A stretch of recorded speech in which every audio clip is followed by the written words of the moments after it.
Good afternoon, everyone. My name is Latika Pai, and I head Microsoft for Startups for the MENA and SAARC regions. Welcome to all of you.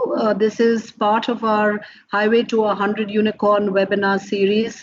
Today, we have a session on ESOPs, and we have a phenomenal panel that has graciously accepted being here with us.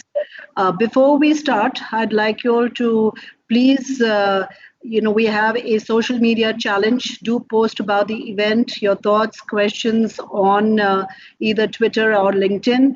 And we promise to send you a nice swag bag to the winner of the social media challenge. So the reason why we have these webinar series is that we have found that on our journey to various states in India, we find that wherever we meet with founders, they have a lot of questions, both from a business angle and from a technology angle.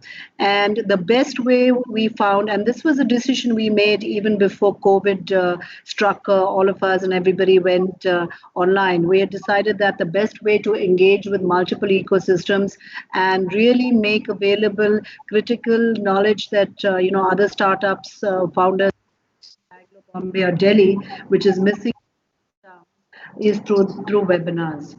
This particular session on ESOPs is a very, very important session because I believe, personally having been a founder, being part of teams where I did receive ESOPs and those ESOPs made no, didn't really add up to anything versus being the CEO in charge of creating the ESOP pool and making sure that we share the bounty with our team members. It's always a question on what really is the value of ESOPs. How do you use that as an incentive to attract the right kind of talent in? And most importantly, is are these ESOPs really going to result in that big cash compensation at the end of the road, right? So you keep hearing various commentaries about this. So today we have a really, really exciting panel in front of us who will take us through what ESOPs mean and their journeys in terms of where they have actually, made money off the ESOPs that were given to them, and they've made their other employees also rich as a result of the ESOPs. So thank you. To our panelists. Let me first introduce all our panelists and then I will let Shanti take it over. We have Shanti Mohan, founder of Let's Venture. We have Sanjay Jha, the CPO of Let's Venture. We have Satish, who is the founder of Spot Labs, and Rohit, the founder and MD of Cloud9. So thank you, everyone. And Shanti, over to you. And if you could tell us a little bit more about Let's Venture and what Let's Venture does. I'm sure many people know, but for those who don't, it would be a great introduction to Let's Venture. Yeah, thanks, Latika. And thanks for having me on this webinar. Very excited to be, part of the Microsoft webinar series. So Let's Venture was founded in 2013, and the objective was to make the process of fundraising easy for startups and for investors. So basically, how do you make the process of early stage fundraise, the process of discovery, process of syndication easy, as well as organized for both founders and investors. And over the last 7 years, we've helped about 240 companies raise about 120 million on the platform. We have about 64 of our portfolio companies who've gone on to raise another 150 million. And I think what we have realized over the last couple of years is that there is a huge need for a digitized process and a very transparent process to manage equity within companies. And today, if you look at the Indian ecosystem, and that has always surprised me in the last 6 years, is that there is no single source of truth for all the equity and all the data which is held in private markets, right? So really, there is a lot of discrepancy. And from a founder perspective, we have realized that a lot of them use Excel sheets, they use a very different process to manage that equity, and there is no easy way to organize it, manage it, and that was the incentive or motivation for us to say that we want to kind of become the front runners in developing an ESOP and a cap table management tool, which we will talk about a lot more in detail.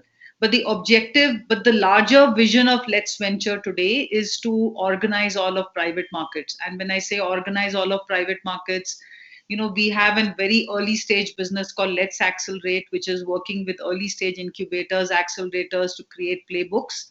Then we have the early stage Let's Venture platform, which was the starting point of Let's Venture's journey into the startup ecosystem. And about 2 weeks back, we also launched something called Let's Venture Plus, which is basically a growth platform targeted towards family offices and growth stage investing. Totally, we are 41 people. We are based in Bangalore. We also have a team in Delhi, and now coming up, building a team in Bombay. So really, kind of excited about the journey forward. Great. Thank you, Shanti. I think it's been fascinating for me to watch your journey because you've really reacted to the market in terms of what startup founders need and come up with products that are very relevant to startup founders. Next, we have Sanjay Jha, the Chief Product Officer and co-founder of Let's Venture. Hi, Sanjay. Welcome, and looking forward to your presentation in terms of the ESOP discussion that we are planning to have this afternoon. Sure. Thanks, Latika. Let me share my presentation with all of you.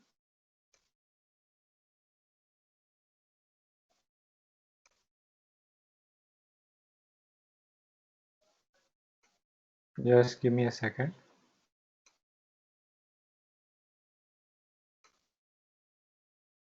So I hope you are all able to see my slides. Yeah, Sanjay, good to go. Okay, thank you. Thanks, Latika and Shanti. Good introduction. We are part of this Let's Talk ESOP for Founders. That is the kind of overall theme for my slides. Having built letsventure.com, I was a part of the product team and technology team, and we built the letsventure.com platform for early stage funding. Last 1 year, we have been working on building mystartupequity.com, which, as Shanti said, it is a cap table and ESOP management product for startups. So in terms of the presentation, I have kept it very brief. So I assume that most of you founders out there have some sort of idea about what ESOPs are about and basic concepts are clear. I will get into some of the nuanced aspects of having seen a lot of founders ask me these same questions over and over again when we onboard them onto my startup equity. I thought, let me try to summarize them and give you some 30 feet idea about what these questions are and what are the high level answers. And the questions we get from founders are very first one, what should be the size of my ESOP pool? And we will get into the details later. What is the commonly used vesting schedules, right? And some of these questions come from even senior founders like serial entrepreneurs, because they want to validate what they know and they want to see if there are other people out there which are using different systems and they could learn from it, right? And having been at the epicenter of ESOP using my startup equity, we have access to, or we know about what other founders are doing. What should be the exercise price when granting ESOPs, right? And there are various permutations and combinations there as well. How much ESOP should I give? I think somebody earlier was talking about, whether shall I give it to all the employees or only few, and all those questions need to be answered, right? And who all should I grant it to? What is the typical exercise period when employees leave? I mean, that is a $1 million question as well, right? I'll try to debunk a lot of these myths and demystify some of these questions for you. So size of ESOP pool. First of all, no one size fits all. It depends on a number of factors. Of course, let's say if you are a founder who believes in sharing of wealth across all their employees. I know a number of founders, including some of the ones on our platform, have share ESOP or give grant of ESOPs to all their employees. So then, of course, you need a larger pool, right? Whereas some of the other founders want to give it to only senior core employees or somebody who is performing very well, and so on. So it depends on all those parameters, right? Um, you could have founding gaps in the team. So at early stages, let's say if your founding team is not very well balanced and you need senior roles or senior hires to plug in some of those gaps, then you need to have that much of pool size, ESOP size ready for attracting some of these senior talent, right? Some of the advisory board members also, you need to have some equity available, whether that comes from ESOP pool or separately, but you need to think about that, right? So looking at all these factors, if you ask me, tell me, give me a number, right? So these numbers could be anywhere between 5 to 25%, depending on a number of these factors. But 10 to 15% is a very good starting point at a seed stage or after having raised your first round. Of course, as you raise your follow-on rounds, investors are okay with topping up your ESOP pool, because they understand that ESOP is what helps companies attract, reward, and retain top talent, and therefore they are happy to help you top up the ESOP pool if it is getting exhausted. Right, what sort of vesting schedules do companies use, right? In India, we see most of the companies using 25% annual vesting over 4 years. Of course, India has this rule of 1 year compulsory cliff. Also, in terms of annual vesting, some companies we also have which are using quarterly vesting. Maybe one or two is using monthly vesting as well, but very rarely. So quarterly and annually, maybe large percentage doing annual vesting. Some of them maybe 15-20% using quarterly vesting as well. There is also this concept of a backloaded vesting, where early years the employee gets very smaller chunks of ESOP vesting, and later years it goes very high. This helps companies sort of retain employees for longer period. But we have seen that one of the founder came to me and said that they were having this policy for during early years, but later they had to based on the employee feedback and complaints, they had to switch back to the normal 25% scheme. There is also a concept of performance-based vesting. So whereas time-based vesting, every year you do get that 25%. In performance-based vesting, that vesting is linked to a performance target. So let's say if you are in a sales team, you have to achieve certain revenue goal before that vesting gets accrued to you. As an alternative, you can always do performance grants, which is like much simpler to accomplish, where based on the performance, the employees do get certain grant, and that gets revised year after year based on their performance appraisal cycles.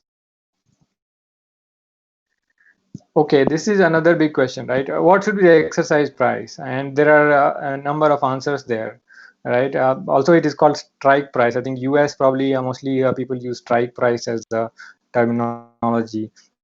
So when it comes to exercise, you must first of all understand the exercise tax in India, right? It is huge, and I think we had some hopes last time in the budget that it will get revised, or things will improve. And the government did come out with some of the things, but it ended up not being that helpful to startups at large. So what is exercise tax? Basically, anytime the employee exercises ESOPs, there is a large income tax that gets accrued to him. And the tax is calculated based on the current value of those shares, also called as FMV, minus the exercise price. So if the exercise price is very low, think of it as complete share price or share value is sort of taxable to the employee, and it is taxed as if it is a notional income, and it is taxed the same rate that your normal salary income gets taxed. So assuming it is 30% or whatever, that much of amount of tax it needs to be paid to the income tax department whenever the employees exercise. So that is the reason why most of the exercises get clubbed with some sort of liquidity event or some sort of exit availability for the employees. So now, what do you set the exercise price to? I mean, some companies I have seen, they either set it to the last round price or some sort of discounted number to the last round price. You could do that, but again, this formula, if you adopt, you will have to sort of, let's say, if multiple people at different stages of the company join, and if you have giving him similar grants, then their upsides would be limited, right? For example, the guy who joined later would see a much larger strike price or exercise price, and therefore his upside will be much lesser than the guy who joined earlier, which is in a way fair. But we prefer that employees are given ESOP grants at exercise price, which is very nominal. So that gives a much larger upside to the employees and more employee friendly. Of course, here the guy, let's say two people join a company at different stages at a similar level, then you'll have to figure out, both cannot get a similar number of options. They will have to probably calculate based on their compensation difference or something like that. So now these are the kind of overall choices you have in terms of setting your exercise price. Okay, this is again a $1 million question, right? How many options to grant? And it is a lot of it depends on the compensation reward policy of the company and all those things. But I'll give you a couple of high level thoughts, right? You are a very early stage company. Probably you have just raised your seed round, probably a couple of crores, right? And at that stage, the company's valuation is very low. Employees are getting probably less than market salary and taking very high risk to join your company, right? So in such cases, definitely ESOP should be thought in terms of percentages, right? A product manager or a, let's say, business development specialist, right, or a technical architect or a tech lead, they will get certain X percentage. It could be 0.1%, it could be 0.01%, it could be 1%, whatever, So that is how employees and founders tend to think at very early stages of the company. Now assume that this company goes on and raises multiple rounds, right, and probably a few rounds. At that stage, the company's valuation starts increasing, and employees start getting competitive salaries, right? Therefore, you could think of ESOPs as some way of compensating for the loss of market salary, or some sort of way to retain and reward the talents or important talents. And that is how startups would founders would think at that stage. Now when you get to late stage, where company has raised probably D round or above, right? At that stages, the employees get market salary in startups, even higher sometimes, right? And then your ESOP grants could be thought of as given to very senior positions, probably, or to reward some of the top talent. And then the formula that applies at early stage no longer is applicable here. Of course, some of the companies do give ESOPs to all their employees, but then again, at late stages, those numbers would be very, very small, and very much tied to the current share price and some sort of way to link to their bonus or reward values that they would have achieved. So let me tell you how we have built this product, mystartupequity.com, which solves a lot of the pain points for startups at early stage, late stage, middle stage, everyone, right? So at early stages, the companies can completely digitize their shareholdings, go completely paperless. They will be able to store all their information in a secure vault, fundraise information. We help the founders quickly look at scenario modeling. They could look at, if they are raising a round at certain valuation, what would their new capital look like. If they are raising a lot of founders, I see these days raising convertible rounds, and to convert those securities and figure out what our eventual capital looks like is a pain, and a lot of times founders have to depend on an external financial people. We have solved that problem. So now you click the button as a founder, you are raising your next round at certain valuation, you just plug in that number and we'll calculate the capital for you. So everything is now in the control of the founder and probably the finance and teams which are looking at this product. Let me tell you about ESOP management. We solved this problem for early stage startups, late stage startups. In case of late stage startups, these companies can give us their current ESOP grant data, and we plug them in, and we upload them, and in a day they are alive and they are completely paperless. They can now give grants to all their employees with a click of a button, right? So it scales very easily with tens to thousands of employees.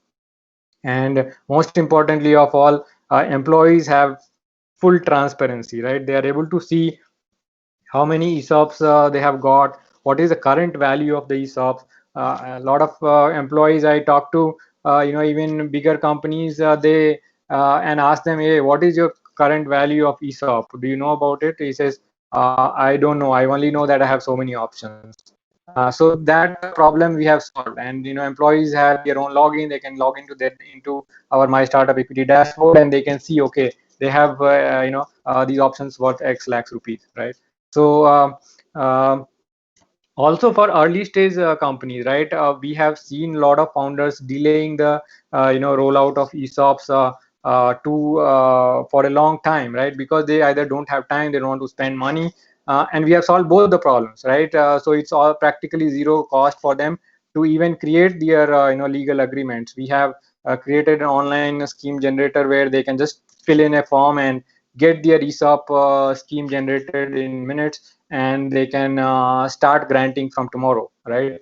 And of course, all these process being digital, our pricing is completely free for entrepreneurs, and they can use use it across the board, right? We also offer, in terms of accounting issues that some of you might have faced with respect to ESOP, we have solved that as well. We create your expense report at the end of the year. We just take our expense report, give it to your CA along with the valuation certificate, and done. Your P&L is ready with the ESOP entry. Last but not the least, ESOP liquidity is a major problem in India, right? I mean, of course, you might have seen some of the companies like Black Buck and probably Urban Clap. Some of these companies are doing ESOP buyback events where what they do is they use their own cash to buy back employee ESOPs, of course, depending on the management approval. But we believe that that's not a very scalable and the right approach. Primary fundraise and the company money should be utilized for the company's growth, whereas for ESOP secondary, we have a solution where we create regular liquidity events for these companies where the company's HR and senior management can agree that, let's say 10% of vested options of all these employees I will allow to liquidate or encash through our program, and we bring in the investors for these companies. So currently we are running this program for a couple of unicorn startups where we are creating these regular liquidity events, and all this with a very nice structured approach where we allow for a single cap table entry no matter how many investors are participating in the secondary and buying the ESOPs from the employees. So that's a high level of all the things I had to talk about. I love to wait for any questions from the audience, and we will answer those. Great, thank you, Sanjay. I think some of the audience questions that we have are actually what Satish is going to be covering. Satish, welcome to our panel here. Satish used to be a part of the Flipkart team who actually structured the ESOP program for Flipkart, and now is the founder of Spotable, where he works with startups in helping them create their overall strategy from to hiring towards ESOP and everything around their human capital. Satish, are you on board here? Yes. Okay, great. Okay, great. So Satish, it would be great if you could share with the audience as to what your journey at Flipkart has been, what you did. You said, you've been part of the founding team in creating the entire structure, and it's a fabulous story to share from, where you started to where the exit with the Walmart happened, and at what points did employees start seeing value come out of their ESOPs? Yeah. Thank you, Litika, for the introduction and inviting for me this webinar and for the panel conversation too. So I think the Flipkart journey has been an amazing one. I think what we did not have, which many of the startups and founders today have, is really to look up to somebody who's done that in India, especially in a private limited company. I think we didn't have somebody to look up. So a lot has been experimentation, really trying out to see. So I have joined about in 2011, mid of 2011 is when I joined Flipkart. So Flipkart did not even have a formal plan then on papers. Of course, it has been then run by the founders. I was one of the first people in the HR organization as a specialist to join beyond the recruiting function.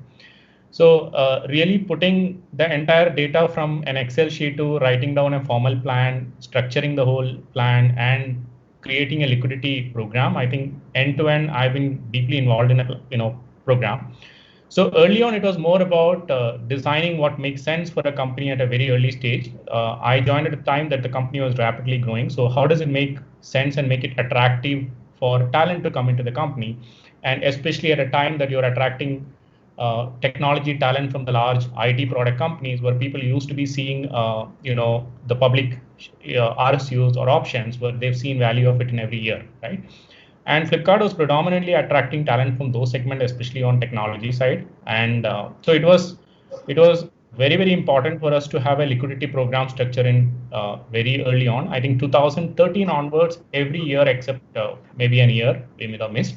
Every year the employees have seen a liquidity program, which is part of mostly the primary transaction. So whenever there is an investment has come into the company, employees have gotten a part of that, as a liquidity option. So at the same time, we were very, very thoughtful about the entire, vested option not going as cash to the employee's hands. So we kind of did as a controlled thing, starting with about, giving 10% at times, giving 15%, sometimes 20% of the vested options.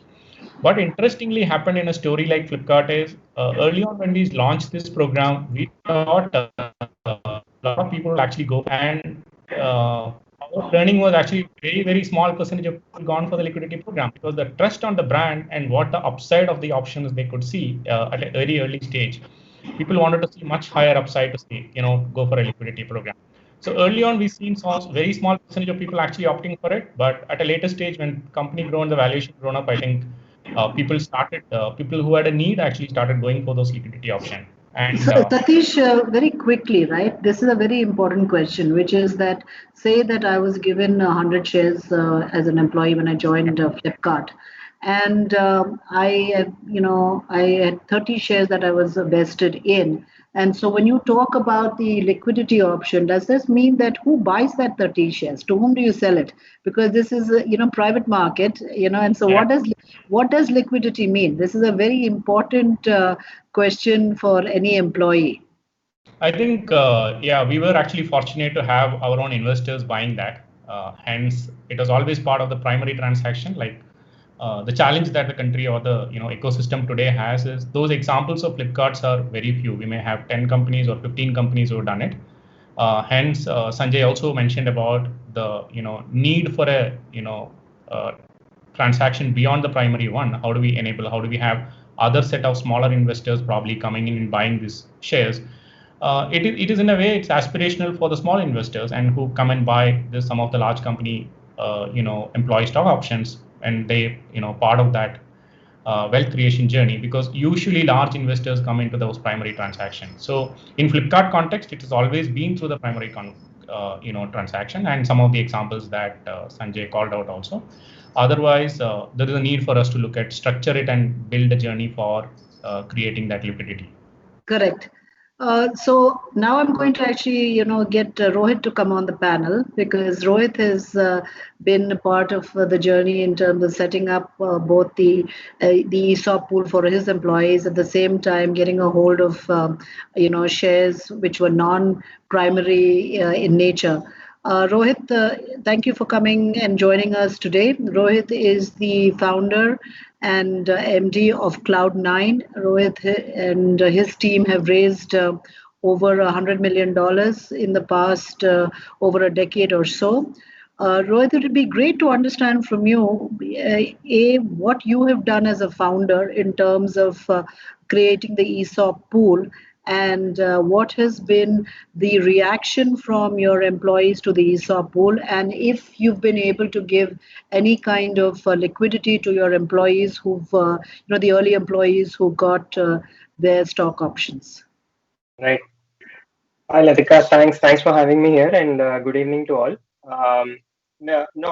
As I kept hearing what Sanjay had to say and Satish had to say, one thing which is very different in the space that we are in is, obviously there's no flamboyance of what the e-coms and all of those other things are there, right? So even in terms of the talent we actually recruit, other than a handful which is at the CXO level and others who believe in the larger part of the vision, the question is always between what is as compensation cash in hand versus a long-term instrument, and unfortunately not everybody understands that fully well, right? So when we set out a rewards and recognition program, it had to include the whims and fancies of everybody. So even if I had to go around and tell everyone that, look, this is the ESOP and this is our, I think the familiarization and the appreciation capability was extremely low, right? To even say that, okay, ESOP is of value. So I think we had to go through the longer journey to get people to appreciate what it was about.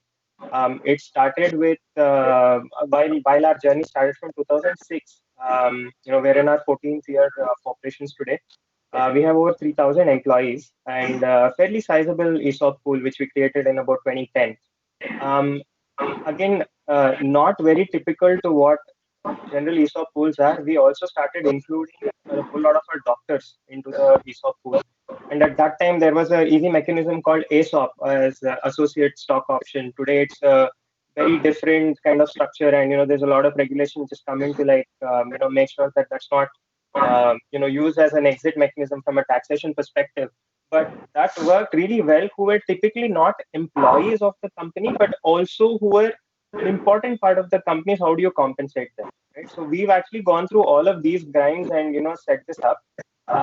And much like what Satish also shared, we were able to provide liquidity at every possible junction that a new investor was coming into the company. We've had about, including seed, angel, and family, friends, and everything. We've had about 5 rounds of investment now. From the third round onwards, we've always had an opportunity where the incoming investor would participate in giving some sort of a liquidity to the existing vested shareholders. And that actually started the belief going in that this is something which was existing on paper, and they were actually able to realize value on it, right? And that increased the belief system. And then there is a lot more understanding and conviction that this goes beyond the regular norms of compensation. So I think for us, it's a little more hard to convince, but I think thanks to the wonderful stories of Flipkart, and much before Flipkart as part of Flipkart, I think even what happened with Myntra, right, the unlocking of value and such, which I think people generally understand now, which has gone back into the ecosystem in many ways, and now people get a real sense of, okay, how this unlocks value. And if it wasn't for Flipkart and others, I think a lot of it would have been small stories, unknown stories, or within small frameworks. So, which is where I think what Lex Venture is also doing is very important and allows for liquidity to happen at events which is independent of the company's ability to raise money. Right? I think that is very important, to provide liquidity at intervals to unlock value. Hopefully, that's the future. So Rohit, what happens to employees who have part vested in their ESOPs and then they go, right? And how do they keep keep track of if there has been an transaction that's happened that will unlock their liquidity? Because a lot of people complain that they joined a company, they got their ESOPs, they have no idea as to what's going on. So what have you done? At Cloud9, you have maternity centers around the country, right? You have a very different profile of people. So clearly, ideally, you would have employees who were there right from the beginning to today, but that there have been others who moved on. So how do you deal with that? I think that's a very important question. I think till recently we've had limited number of people whom I can pick up the phone and call and talk and tell them here's what's happening, but that's not obviously scalable. Two things happen. I think once an employee exits from the company, obviously the vested shares remain with them in whatever form. Typically, all of us operate in a pool form where the share is not transferred in their name already while it is vested. There are two things that happen. We allow for a limited period of, let's say, 2 years, where they can actually, at the strike price, buy those shares out and keep it with them, in wherein they become shareholders altogether. Or they can just, keep it as a tax-free option, or let it remain in the pool and wait for a transaction to happen. But in most cases, Latika, the simple answer is to make sure that you are actively engaged with some of these guys and make them understand. You're right, because in a public company, you can look it up any day on the index and figure out what is the price and do I need to do something about it.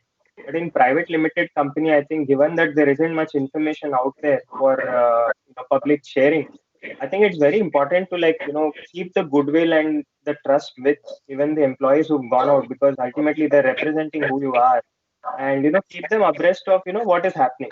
I think it requires a lot of to and fro engagement at a certain level. I wouldn't say very frequently, but even once in 6 months, if somebody has a question or a query, I think it's only fair to answer and give them that indication. But again, there are companies which raise primary investment into the company every year, every 6 months, but there are some like us who do it about 2 to 3 years at a time, right? So I think there are windows where people also understand that, hey, here's what had happened, here's how the consumption has been, and maybe there's an opportunity coming about for people to plan their own liquidity events, right? So I think it is a lot about information sharing and keeping them happy. I'm sure Satish can add a lot more to it. Yeah, great. Satish, to my earlier question, right? For a founder, when is the right time to create your ESOP pool? Typically, when, day one, you start with 15%. We saw Sanjay's point about saying, maybe you give 0.1%, etc. And then sometimes what happens is you give, 0.1% sounds like very few shares and with very little value, right? So you're trying to convince them to come in. How do you show that this could mean a lot of value over a 3 to 5 year period? So what is the kind of advice that you give startup founders, the ones that you're working with, in terms of how do they kind of create this ESOP pool, and how do they share these ESOPs amongst their employees on a rolling basis? Yeah, good. I think I'll just probably add one point to what Rohit was saying around the communication part. I think especially on the ex-employees, I think one of the things that founders should really look for, which I see Rohit doing in a form, but if there is an online system, if you can really keep them updated about the fair market value and the information being accessible to all the ex-employees, I think that's very, very important. There is a legal aspect too, because if you're trying to do a liquidity program and if you have to reach out to all the employees who's left the company, it's mandatory that you notify everybody if there is an event. You can't skip anybody, right? So if it's important, you have a platform that you store this and you're updated them about this and they have access to this information is very important. Now, coming back to the question about the size of the pool, right? And I think this is a question that I get from every founder that I've spoken to, whether on my consulting engagement or on pro bono advisory in any form, right? And there's no direct, straightforward one answer to this question. There are a bunch of things impacts this, right? I think there's one of the founders that I've been working in the last 6 months have done a very smart move of putting a 10% pool or X percentage pool for his company, irrespective of the rounds that's going to come in. So he said it's going to be fixed and there is no dilution for the ESOP pool. Okay, so that that number is fixed for the rounds to come. But again, the new boards, etc., would also play in terms of the decision. But for now, that's been locked. The other way, the founders in the, who's listening to it to think is like, how often do I need my round? How much is going to be my dilution, right?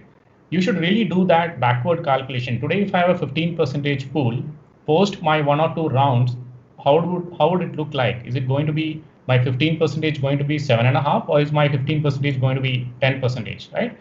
So your business growth plan, your fund needs, what's going to be the dilution of it, all of this need to be brought into picture when you decide on it, right?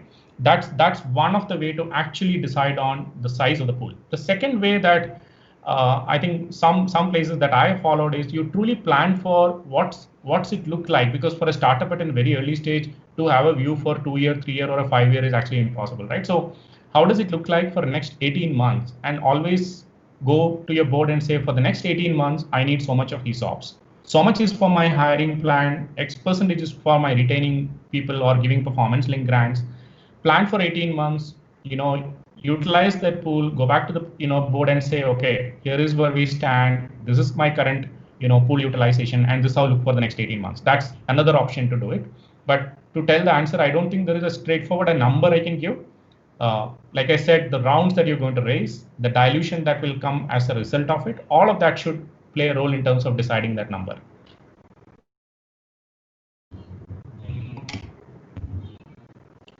Latika, you're on mute.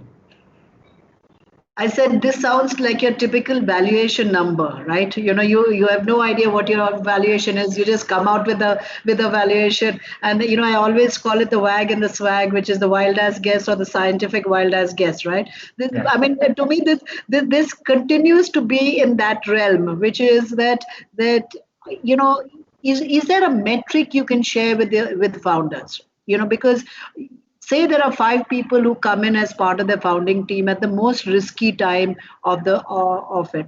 So to those people, do you give them 1%, 2%, which means give them 1%, 2% of a 15% ESOP pool?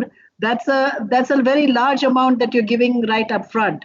So Shanti, this question is to you, because with you working on creating this the tool today, what have you seen, and what is your inputs on that?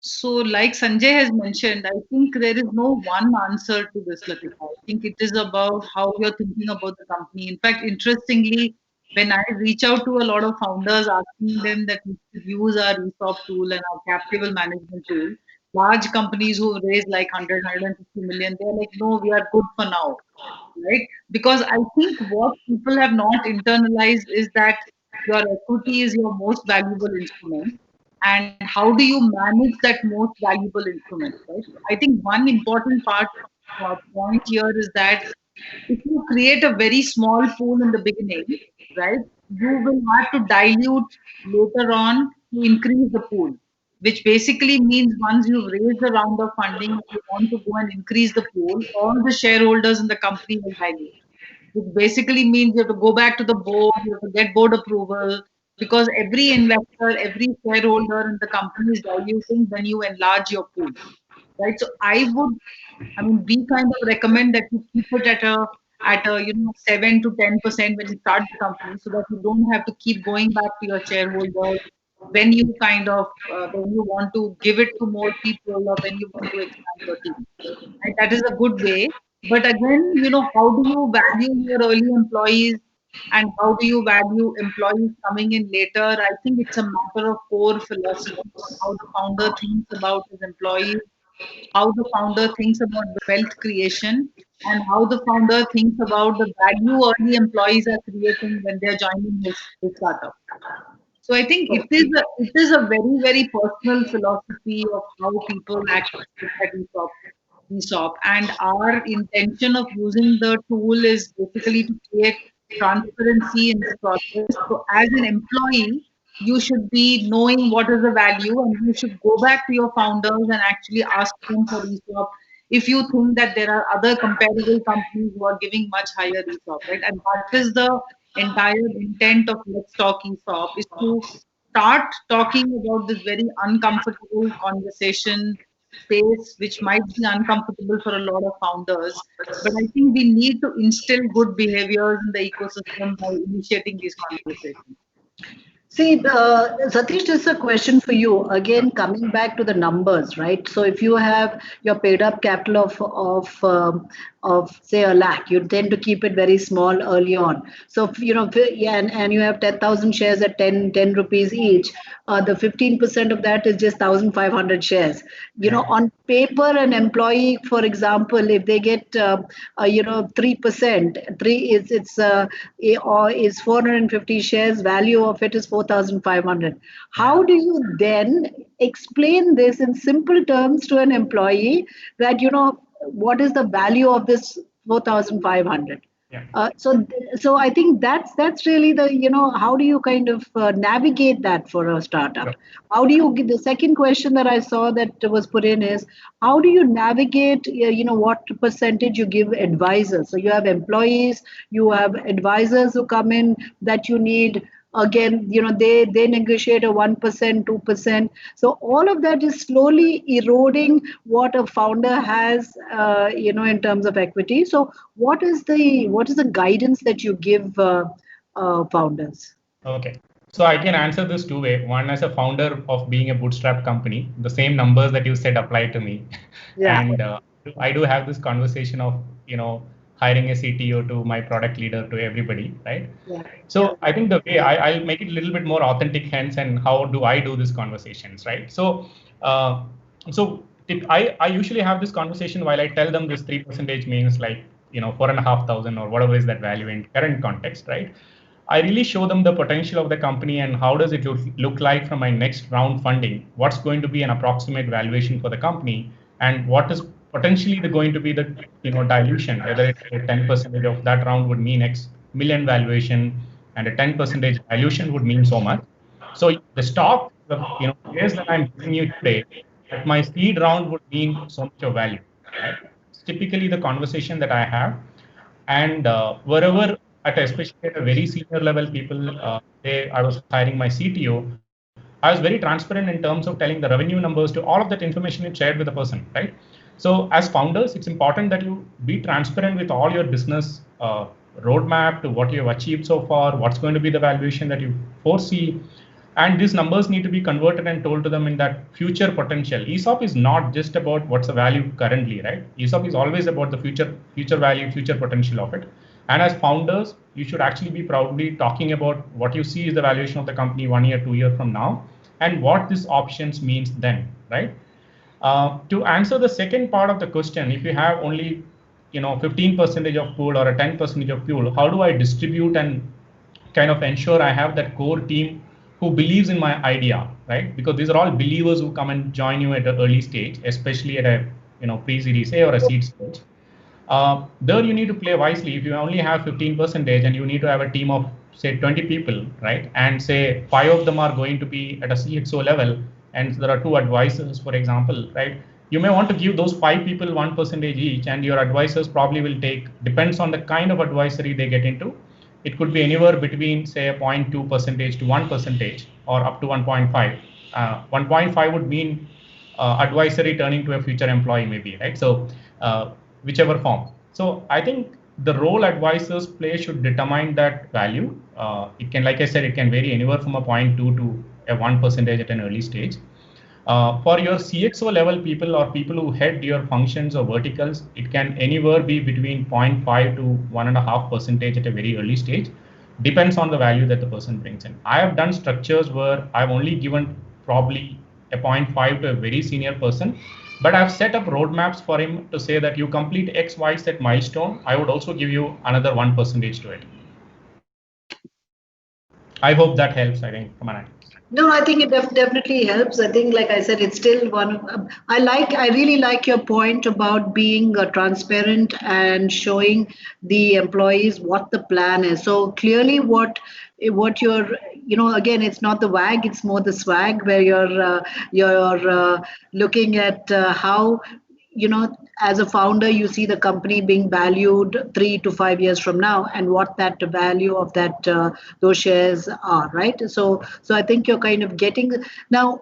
Again, do you do this on day one? Which is Rohit, did you may have mentioned this, but there's another question that's coming. Do you do it when you started Cloud9, or was it? It looks like it was done more 4 years into it, like you had kept a 20% or 15% pool upfront, probably on your cap table. But when was it then that you started allocating shares to ESOPs rather to employees? Yeah, no, that's a fair question. While today, it is pretty fashionable to have your compensation as a mix of what you get as cash and ESOP.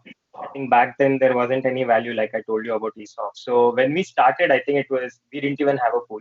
It was just a bunch of founders and us going about it. But when we raised our first round of capital, which was in 2011, I think just little before that is when we really created an ESOP pool. So that was, in our fifth year of operation is really did we create an ESOP pool, because that was when a dilution process was going to happen with, an external capital coming in, right? But we've kept on issuing. I think for us, there are two key parameters that we kind of use.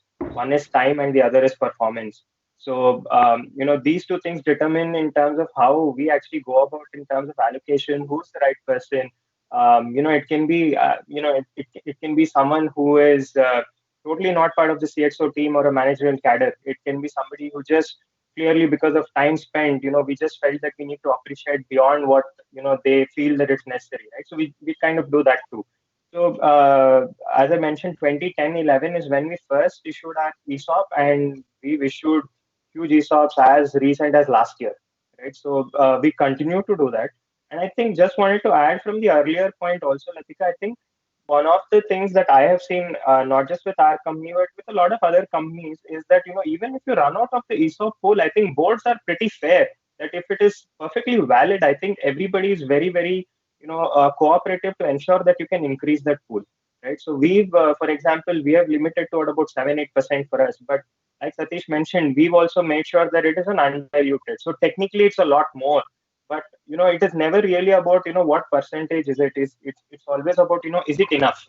So I think most boards, as part of the compensation committee, when you actually think about the ESOP program, as long as it is fulfilling a particular desire, I think it is. I've never seen a board striking down at an intention to increase the ESOP pool. So I don't think anyone as a founder or a manager should get ever worried about running out of the pool, and hence do I not issue an ESOP. I think the prospect comes first, and how do you do it is probably that's just a matter of getting it done. No, I completely agree with you that it's not that the board is going to say no to increasing the ESOP pool, but I think it's more from a founder perspective, right? In terms of how do you need your ESOPs more when your company is growing.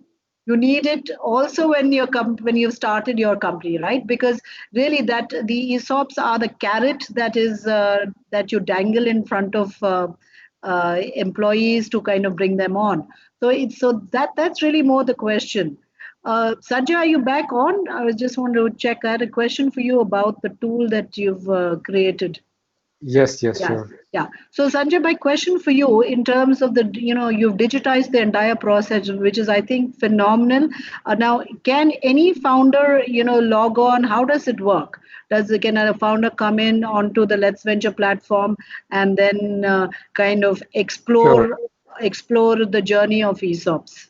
Sure. So just to tell you, Latika, that our Let's Venture platform is a fundraising platform, while the My Startup Equity is a separate platform that is created for managing the cap table and ESOPs. Purely in terms of ESOPs, how the founders can get in touch with us is we have a contact us page where, or schedule a demo page where they can fill in bunch of details, and we will immediately get in touch with them and show them a demo of our product, how it helps them. We also ask them whether they have their ESOP legal documentation ready and approved by the board, etc. If they do, then we are ready to onboard them, and they can start granting from that moment on. If they don't have that the basic paperwork on, we will help them get to that stage as well.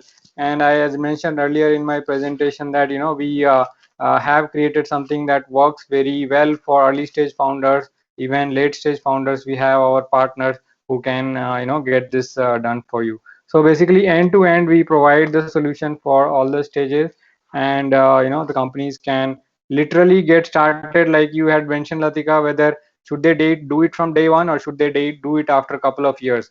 My advice would be they should do it from whenever they promise ESOP to employees. It should not be a pure promise, or it should not be just over email. It should be a proper legal document, and with the help of My Startup Equity, they can actually make it happen from that moment on. Just kind of looking at some of the questions that we have.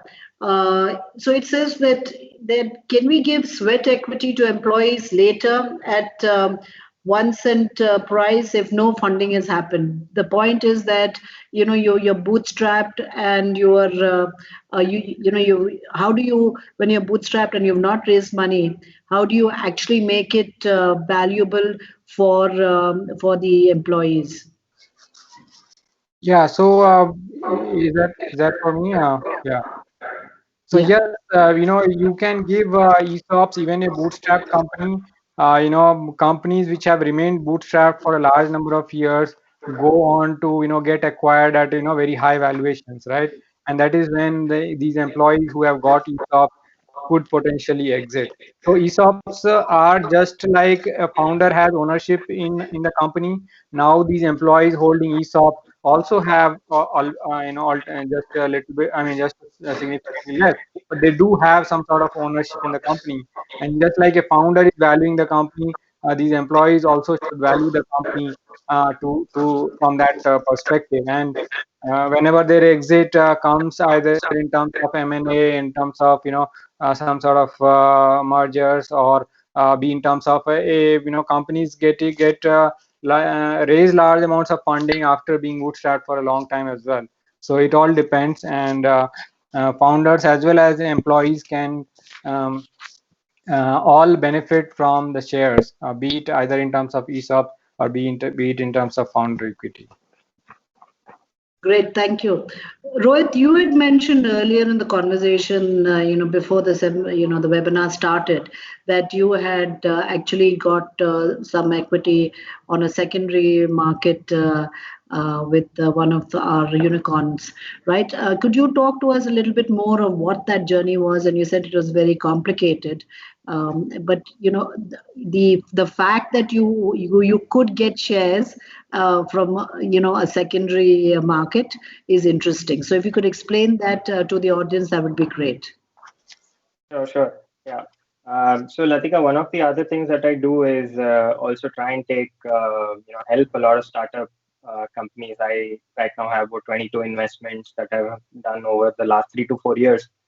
As part of staying true to the ecosystem, I think one of the opportunities which came about was with a unicorn, a very popular unicorn company, about one of their employees looking to sell out their vested shares, right? So this was because the company didn't have any round. It's strange that company always have rounds, but it was a window where they didn't have any rounds, and so there was somebody who was trying to liquidate this, and while it came to us through a secondary source, there were like multiple people involved. And while we had said yes, for that yes to culminate into the actual process of being able to, get hold of that actual instrument, I think it was anywhere between 60 to 90 days, right? Which is like completely laborious, and you're not used to it, because till that comes, you're not even sure if it's gonna come to you or not. And immediately after that, there was a round that the company did raise, right? But for me to even, have, I could have easily liquidated that and booked a huge profit at the same time. But by the time mine got allotted to when that round got announced, right? So there was no possible way for us to like make the transition. So the laboriousness is, from the intent to the actual outcome, it just defeated the purpose of, why we were actually trying to do it, right? So I think that is, I think Satish also alluded to it, Sanjay also alluded to it, is to say that I think in our country, given that some of the startup communities and some of the known names today, right, from the Olas to all the other unicorns.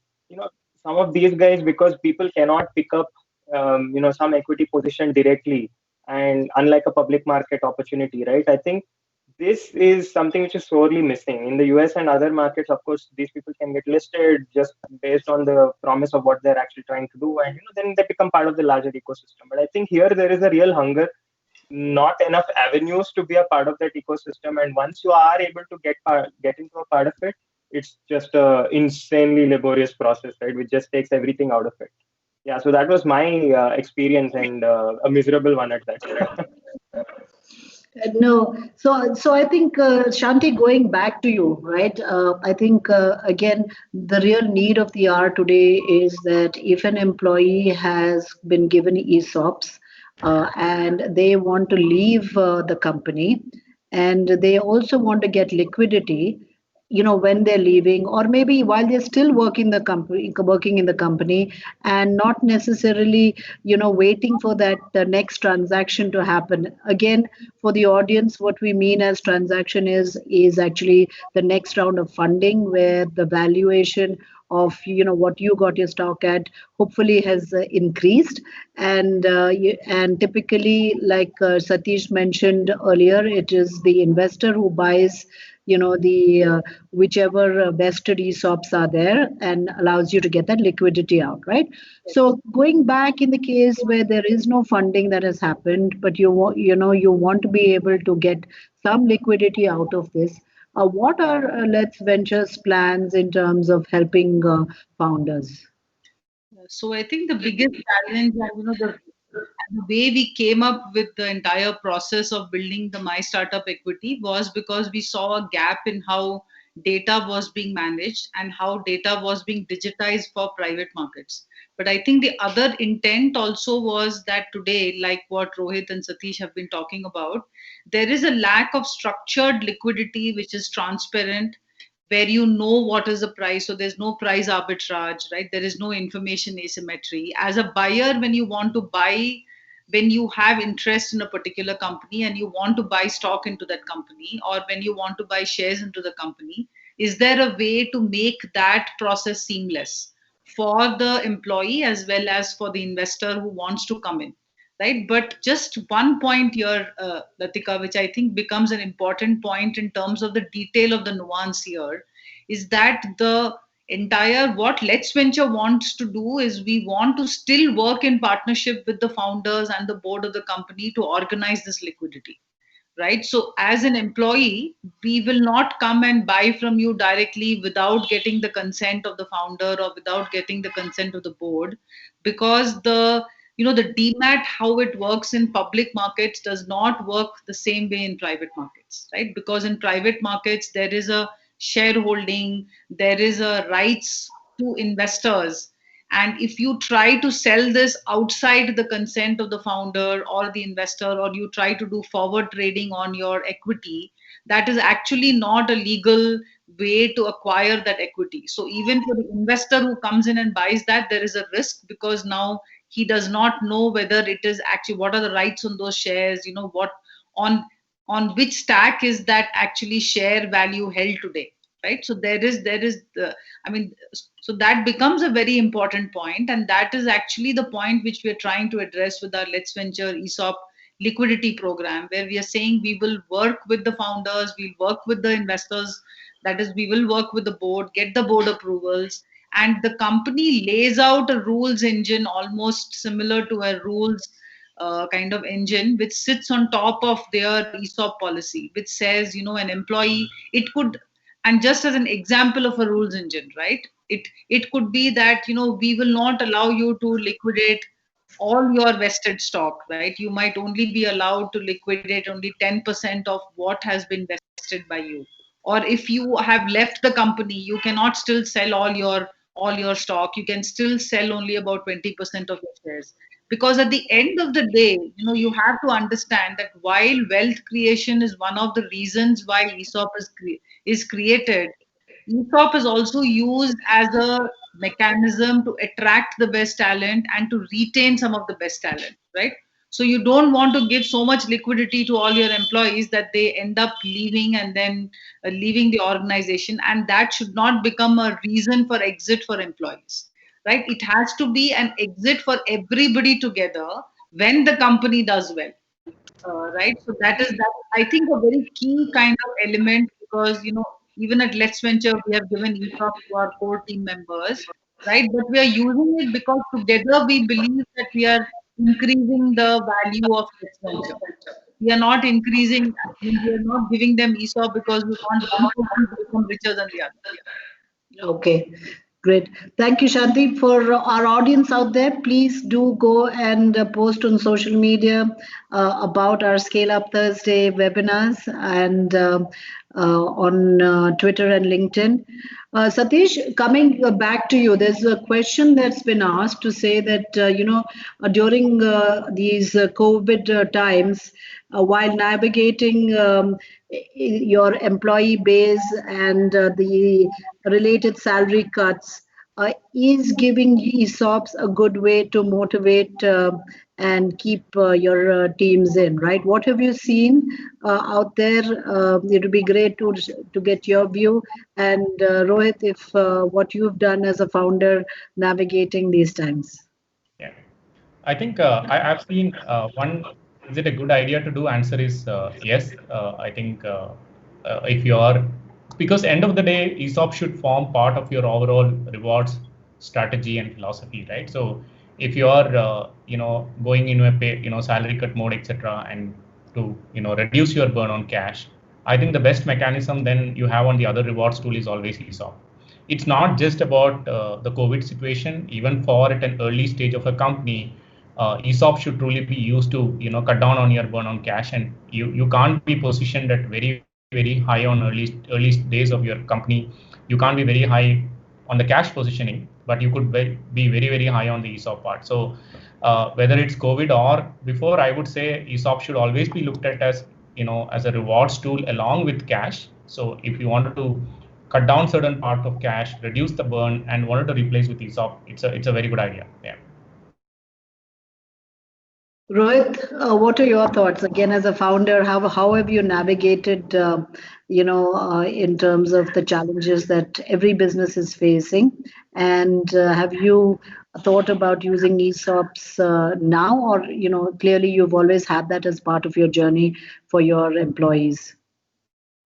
Yeah, no, I'll answer the second part first. I think using the ESOP as a means of retention at the time of need is probably, I don't think that's gonna like get appreciated really well. I think it has to be independent of some of these kind of situations.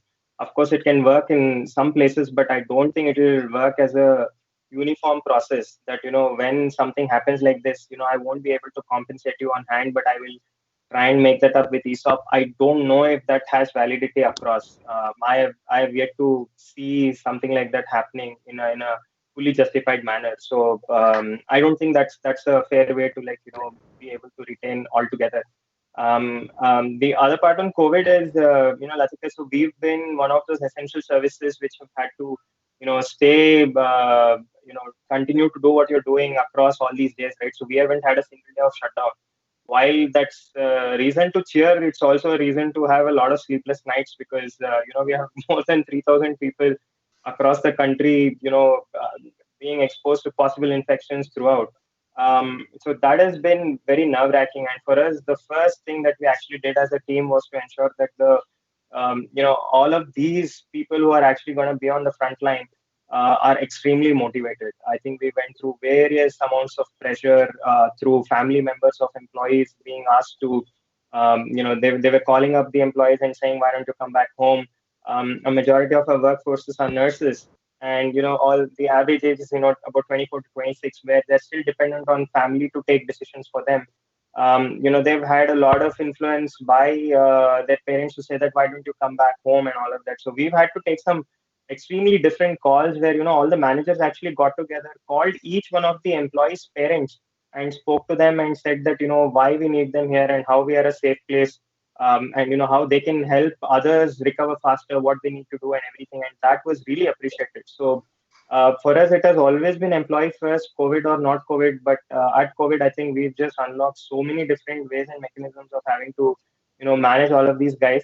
I think given that we had a fully running, service, we weren't affected as much in terms of revenue or anything like that. But for us to make sure that we are continuously on the dot to ensure that from people feeling safe to come and use our services, to also our staff being extremely motivated to do what they're doing.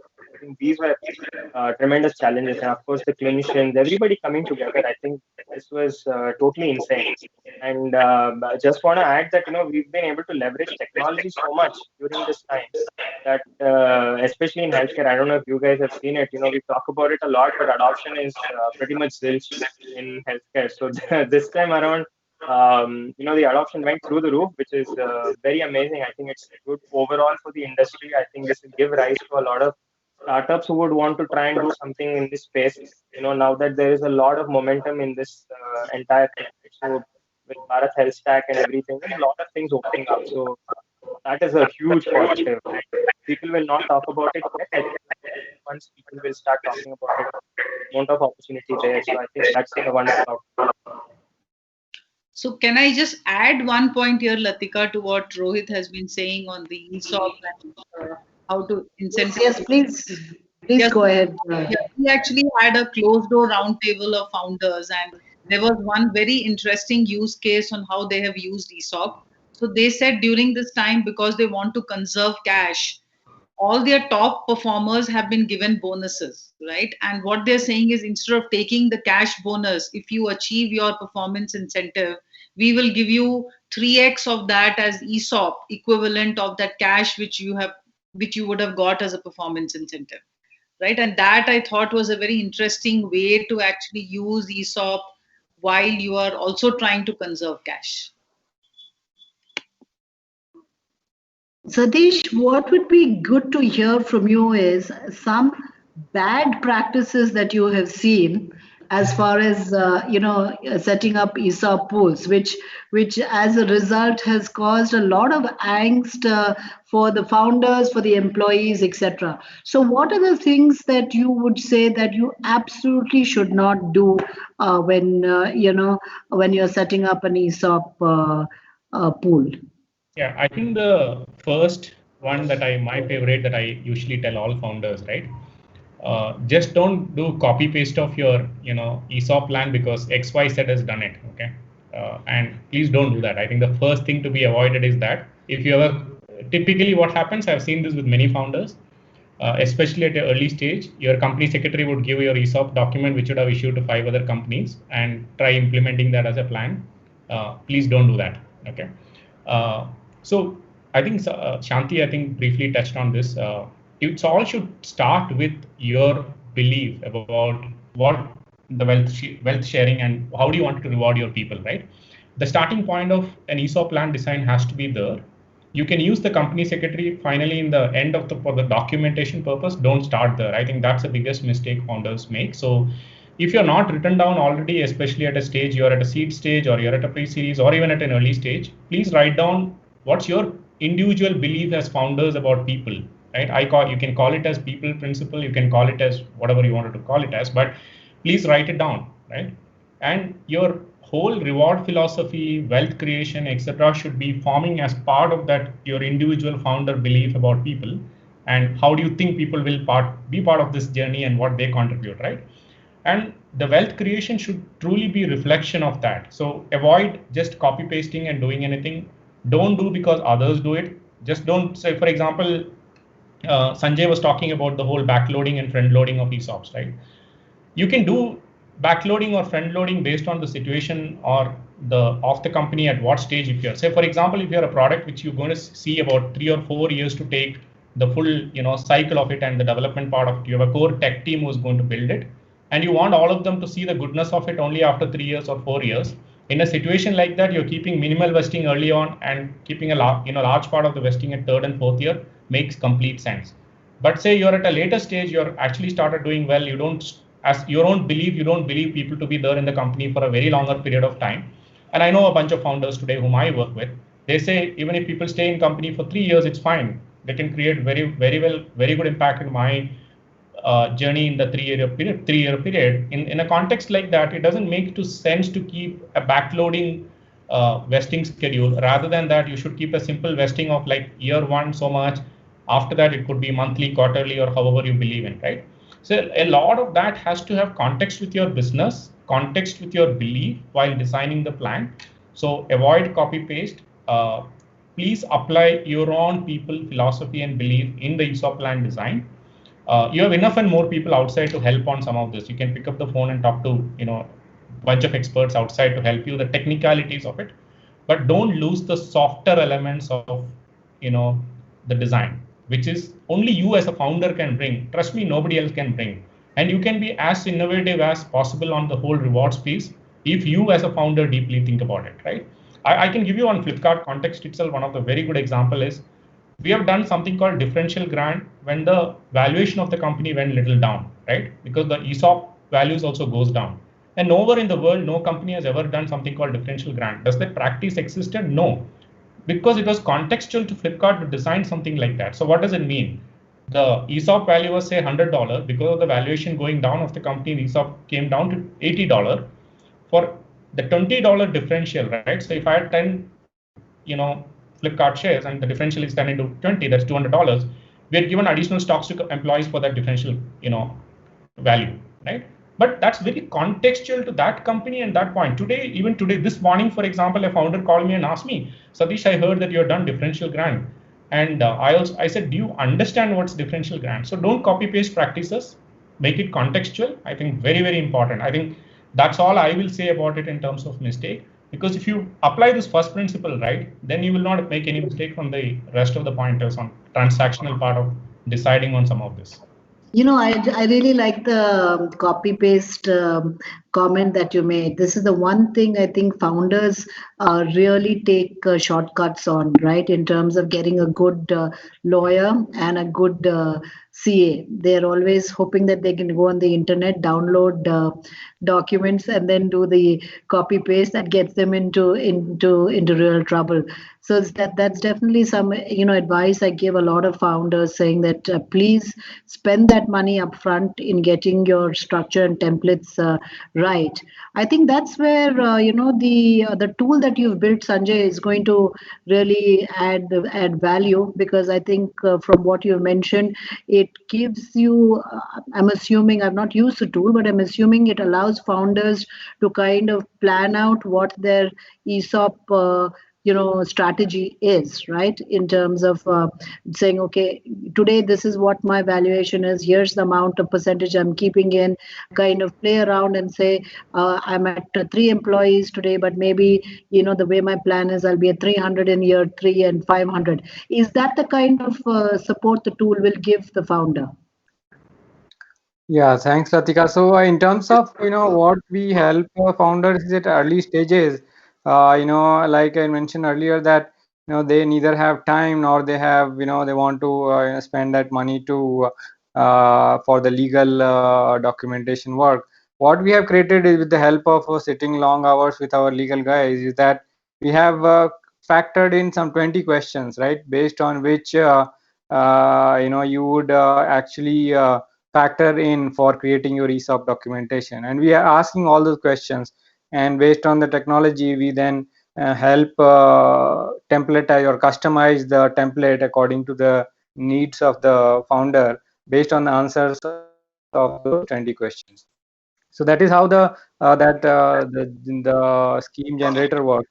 And in terms of the product itself, number of administrative overheads, including whenever an employee leaves, how much time does he have to exercise the vested options, all that is factored in, and the founders can easily set it up so that all those calculations are easily plugged in. We have seen, coming to the previous question, we have seen some of the founders getting overly worried about what happens when the employee leaves, right? What kind of rights they are walking away with? Can they exercise and keep the shares? And and sometimes founders are very wary about exited employees keeping the shares. So a lot of those questions, need to be factored in terms of creating the document, and we have ensured that those best practices are baked in. Okay, great. Rohit, this is a question for you, which I'd like to ask, which has come from the audience to say that, what if an employee that you're hiring doesn't really care about ESOPs? And then how do you go about the compensation, right? Again, personally, I've been a founder where I am a bit cynical about stock options, only because I've been a multimillionaire overnight, and then the value of the stock options didn't mean anything. So I'd rather know, now I work for Microsoft. That's different. I know what the value of the stock is. But if I were to join a startup where I believe I'd rather prefer cash, what do you do in that particular case? Do you not give the employee stock options and just focus on stock? How does that work?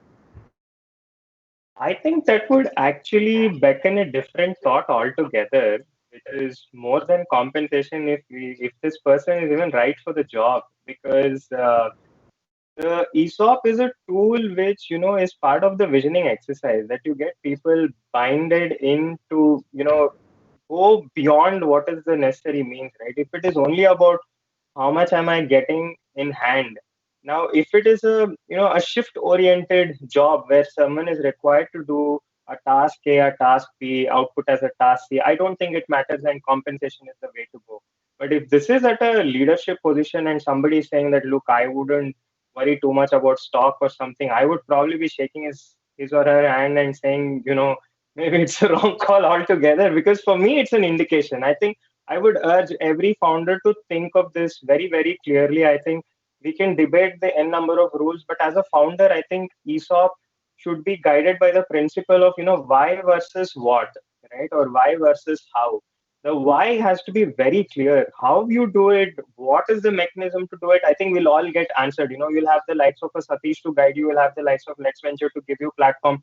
But as a founder, I think this why is very important. So it's not about negotiating. I'll give you 10%, 1% or something. If someone's saying I don't need it, probably I don't need that person. I think that is the way I would see it. I don't know if Satish would see it differently, or I would take it as a big negative sign.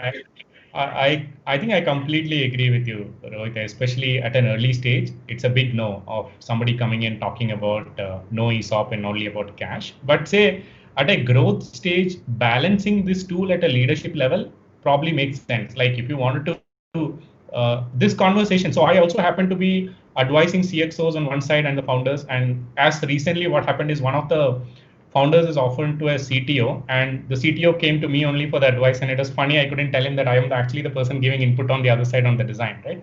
So in terms of balancing that, like if you wanted to give somebody a higher ESOPs and lower on cash, as long as you can define a framework, this I've done it with a couple of companies, which is a balanced approach of giving higher cash and taking lower liquid, on ESOP, or higher ESOP and lower cash. I think some balancing act based on the need of individual at that level is fine. But somebody saying no for ESOPs, even as a founder, I wouldn't hire somebody today in my company. So.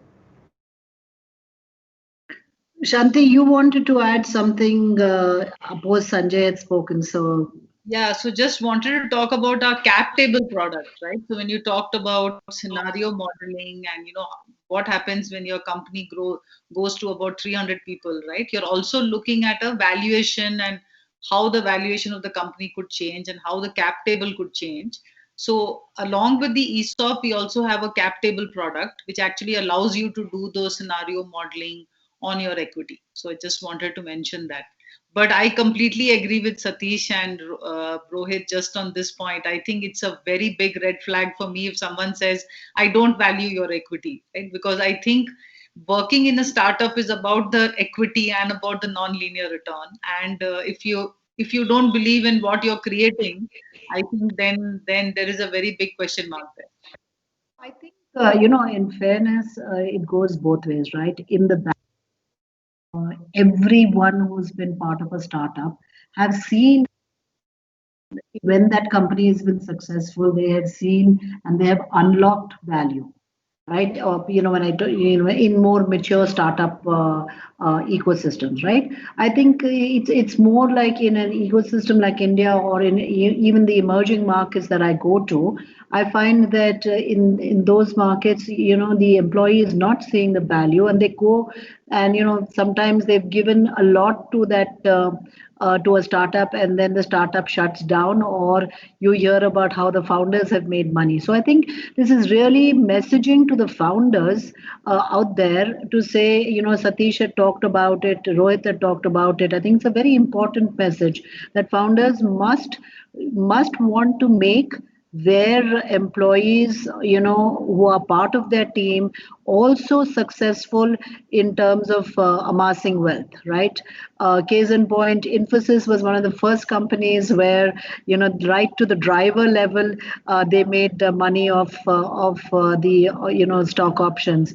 That is the kind of, I think, ethos and culture that founders need to have, which is not, hey, this is not my idea and I put the money in and I made this company on my own, versus saying that I know I have to build a great team and I have to make sure that I make that team really rich, just as I am. So I think there needs to be definitely a mindset shift in the country, right?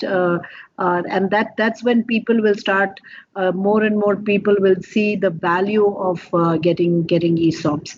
Satish, in your case, all the founders that you talk to, do you have to actually spend time convincing them to create a ESOP pool, or is it something that you see that they're really, right in the beginning wanting to set it up? No, I think I haven't seen this or a need of convincing. It's usually they all usually come to me with an ask saying, helping them structure, preparing the design part of his communication part of it is usually the stage they come to me. And I haven't had conversation about, really convincing a founder about having an ESOP pool or having a higher ESOP pool, etc. I think maybe, I was fortunate in terms of all the conversation that I had with founders. It's always been about, they want to be very thoughtful about it. They want to design it to be the best of plans, etc. I think that's usually the conversation.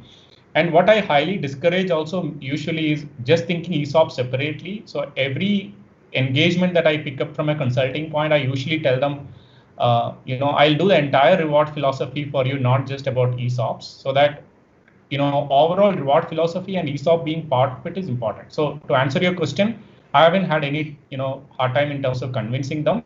But I've also done many roundtables with the Series A, Series B stages of companies in terms of helping them design this program, getting like 7-8 founders in the room and stuff. So the biggest exercise that I always do is, which I kind of spoken about, is helping them write down their belief around people and the philosophies, principles, right? It's not like they don't have the intent of doing it. Most often in the busy schedules and times that they run the importance on the business, they miss doing it.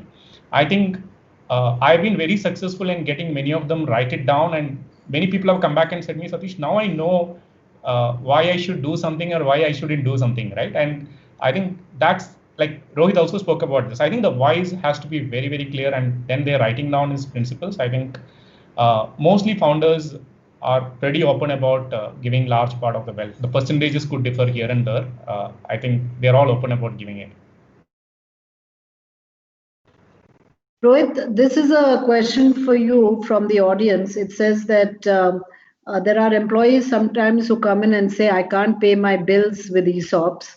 So for every 10% reduction in salary, what is the equivalent of ESOPs do you give them? Do you give them like a 3x, 4x valuation? So say 10 lakhs is the salary, and you've said 8 lakhs is your package, and you're getting 2 lakhs. Do they get 2 lakhs worth of ESOPs, or do they get 4 lakhs worth of ESOPs? That's the what is that multiple? Again, I think Satish would be a better person to answer about what is the industry norms. I can tell you what we've done and what I've seen happening fairly around. I think typically these are conversations that are had while onboarding, and typically it is in the range of about 1x to 2x of the CTC. which again gets vested over a 4 to 5 year period, with first year necessarily being a cliff, right? So if the employee has already been with you and, for a year or something, you can probably try and show that the cliff is already completed, and then it becomes a 4 year vesting period. But, again, these are difficult discussions to have, that if someone is trying to equate the ESOP component to being able to pay bills, because this is a future value unlocking, right? So I don't think both of it can be equated together at all. It has to be something that your compensation is true to what you're doing, but there is also a belief mechanism about why this value unlocking needs to happen, that all of us work towards, making sure that that value is achieved. Sometimes, as a collective group, this value may be beyond our capability to do that. Satish actually mentioned Flipkart went through one round which was lower than what it had previously raised, right? But that isn't like a collective failure. It is just a market correcting itself or doing whatever it is necessary to do. I don't think anybody has a will or fancy to it, right? But I think compensation should be something where, the employee already knows that when he or she is taking this compensation, that or bill paying mechanism, that hard cash which is being offered is more than enough to, satiate that. But beyond that is what the ESOP value comes in, right? So I think these are very different discussions, I would suppose, but more in terms of the multiples, I suppose I have seen that 2x is a very fair kind of structure. I don't know if Satish has seen anything different or more or something like that. Because in my calculation, over a 4-year period of time, rough estimate, if the company has been doing well, I think a 2x kind of allocation on ESOP typically should yield about 6x in a period of 4 years, which would then mean that you've got about 3x of your CTC worth, right? So that would, I'm just trying to work the mental math that it may be off by a little bit, but that is typically how you kind of see it, right? So I don't know if Satish can add something to it. No, I think I broadly agree that multiplier could be different, but I think what I think this is exactly why the way founders should think about the way Rohit articulated it, seeing that future. Okay, in 5 years, 6 years from now, what this means and what this would turn to be in terms of a multiplier. I think that's one way. But I can also add one more point on where probably this is coming from, right? I think when you offer or when you hire somebody, don't offer ESOP as a percentage of CTC. Okay, this is one of the mistakes. To answer, I think you asked me this question before on one of the mistakes that founders make. They say, okay, I'll give you 2 lakh salary, and this 50% of salary is ESOPs. Don't do that. I think ESOP is much more valuable than that 50%. It could be 50% then, but in the future, it's going to be much more than that, right? So I think it's important differentiate both of them separately and never make it as a percentage of salary. Show it separately and say whether it's X shares or 10 shares or so much, however you wanted to articulate, but show it separately and show the future potential of it, and cash compensation should be shown separately. Because if you go wrong showing it as a percentage of CTC, such questions can come. I think that's very good advice. I'd like to thank our panel here, Shanti, Sanjay, Satish, and Rohit. We've had a whole lot of questions from the audience. I've tried to get through as many as we can. Again, this is a very, very interesting topic, and thank you. We do have a winner of our social media challenge, Manjunath PR at Geeknath. Thank you for posting, and someone on our team will get in touch with you to say where we can send you our swag bag. Thank you to our partners, Jen, who have been a very integral part of our Highway to 100 Unicorns and all the different state governments. And hopefully the audience has really learned and got some very critical insights into what ESOPs meant. Thank you, everyone, and a very good evening to all of you. Good. Thank you. Thank you. Bye. Bye. Thanks. Thank you. Bye. Bye.